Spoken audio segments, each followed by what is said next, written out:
Bertemu lagi dengan saya, Laurentius Arliman, pada topik hukum bisnis. Pada topik hukum bisnis ini, ada dua hal yang akan kita bahas. Pertama, pengertian dari hukum bisnis, dan yang kedua, dasar hukum dari hukum bisnis. Kita masuk pada topik yang pertama. Hukum atau pengertian dari hukum bisnis. Untuk melihat dari pengertian hukum bisnis, kita harus melihat pertama, pengertian dari hukum, kedua, pengertian dari bisnis, dan yang ketiga adalah pengertian dari hukum bisnis. Nah, selanjutnya kita masuk kepada dasar hukum dari hukum bisnis. Nah, sampai hari ini, kalau kita masuk pada pengertian hukum menurut para ahli itu bermacam ragam. Belum ada satu kesatuan terkait apa pengertian hukum secara umum, tetapi tujuan dari pengertian tersebut sama, yaitu akan menjelaskan aturan-aturan ataupun hal-hal di dalam kehidupan masyarakat. Nah, daripada itu, sebelum jauh berkembang lebih dalam menurut saya sendiri, kita akan melihat pengertian dari para ahli. Nah, pertama ada Utrecht. Utrecht berpendapat bahwa pengertian hukum adalah himpunan perintah dan larangan untuk mencapai ketertiban dalam masyarakat dan oleh karenanya masyarakat harus mematuhinya. Nah, yang kedua ada Sudikno Mertokusumo. Sudikno Mertokusumo menyatakan bahwa pengertian hukum adalah sekumpulan peraturan ataupun kaidah-kaidah dalam suatu kehidupan bersama. Keseluruhan peraturan tentang tingkah laku yang berlaku dalam kehidupan bersama yang dapat dipaksakan pelaksananya dengan suatu sanksi. Nah, kemudian ada Tullius Cicero. Nah, Tullius Cicero dalam bukunya De Legibus menyatakan bahwa hukum adalah akal tertinggi yang ditanamkan oleh alam dalam diri manusia untuk menetapkan apa yang dan apa yang tidak boleh. Nah, selanjutnya itu ada Hugo Grotius. Hugo Grotius dalam bukunya De Jure Belli Pacis, atau dalam diarti ahli bahasakan dalam bahasa Indonesia adalah hukum perang dan damai, pada tahun 1625 menyatakan bahwa hukum adalah aturan tentang tindakan moral yang mewajibkan apa yang benar. Nah, sedangkan JCT Musimorangkir sebagai pendapat yang terakhir menyatakan bahwa hukum adalah peraturan-peraturan yang bersifat memaksa dan menentukan tingkah laku manusia dalam lingkungan masyarakat tentunya, yang dibuat oleh badan-badan resmi yang berwajib. Nah, itu ada pendapat dari para ahli. Nah, jika kita kerucutkan atau kita simpulkan, hukum itu adalah keseluruhan ataupun kumpulan dari kaidah, norma, atau aturan yang berisi perintah, larangan, yang mengikat seluruh anggota masyarakat dengan tujuan untuk mengenalkan ketertiban, keadilan, dan kepastian hukum untuk masyarakat, baik itu tertulis ataupun tidak tertulis, yang wajib dipatuhi oleh masyarakat. Nah, itulah kesimpulan dari hukum menurut saya. Nah, kita masuk kepada bisnis.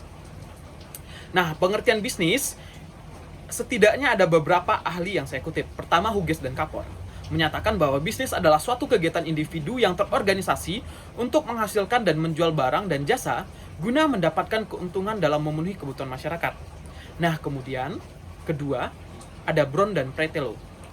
Mereka menyatakan bahwa bisnis adalah lembaga yang menghasilkan barang dan jasa yang dibutuhkan oleh masyarakat, serta semua yang mencakup berbagai usaha yang dilakukan pemerintah maupun swasta, tidak peduli mengejar laba ataupun tidak. Nah, yang ketiga, itu ada L.A.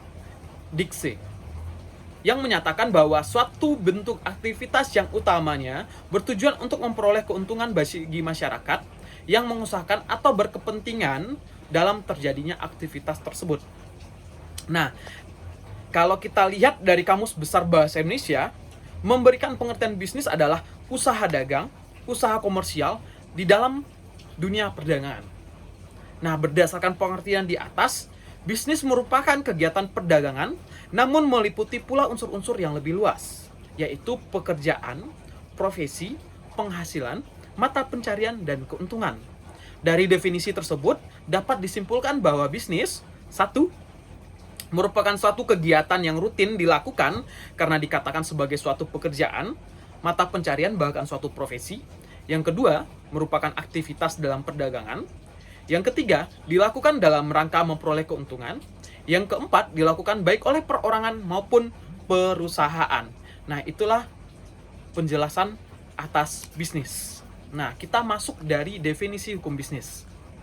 Nah, karena itu tadi sudah kita menjelaskan hukum dan apa definisi bisnis, maka dapat kita bisa kita rangkum atau kita berikan kesimpulan bahwa hukum bisnis itu didefinisikan sebagai seperangkat kaidah-kaidah yang diadakan untuk mengatur serta menyelesaikan persoalan-persoalan yang timbul dalam aktivitas antar manusia, khususnya dalam bidang perdagangan. Nah, itulah pengertian dari hukum, pengertian dari bisnis, dan pengertian dari hukum bisnis. Semoga rekan-rekan mahasiswa dapat memahami. Nah, selanjutnya kita masuk pada sumber hukum bisnis. Nah, sumber hukum bisnis pada saat ini di Indonesia ada beberapa aturan. Pertama, itu adalah KUH Perdata, Kitab Undang Hukum Perdata, kemudian Kitab Undang Hukum Dagang, dan berbagai peraturan perundang-undangan. Nah, itu adalah sumber hukum yang pertama. Nah, kemudian sumber hukum yang keduanya adalah perjanjian, baik bersifat bilateral ataupun multilateral, yang mengatur tentang aspek bisnis internasional atau traktat. Nah, yang ketiga, ada jurisprudensi. Apa itu jurisprudensi? Jurisprudensi adalah putusan-putusan hakim yang memutuskan perkara berkenaan dengan kontrak ataupun berkenaan dengan hukum bisnis. Nah, yang keempat adalah kebiasaan-kebiasaan bisnis yang berlaku dalam praktek sehari-hari. Nah, yang kelima adalah doktrin atau pendapat ahli yang telah dianut secara meluas. Nah, itulah sumber-sumber hukum bisnis yang ada di Indonesia. Baik itu yang secara tertulis, yang disebutkan di dalam Kitab Undang Hukum Perdata dan Kitab Hukum Dagang, serta peraturan-peraturan yang mengatur tentang hukum bisnis di Indonesia. Mungkin sekian dulu perkuliahan atau penjelasan saya pada pertemuan tahap pertama ini. Semoga rekan-rekan mahasiswa dapat memahami, dan jika ada ingin butuh penjelasan, bisa dijelaskan di komen di dalam video ini. Sekian dan terima kasih.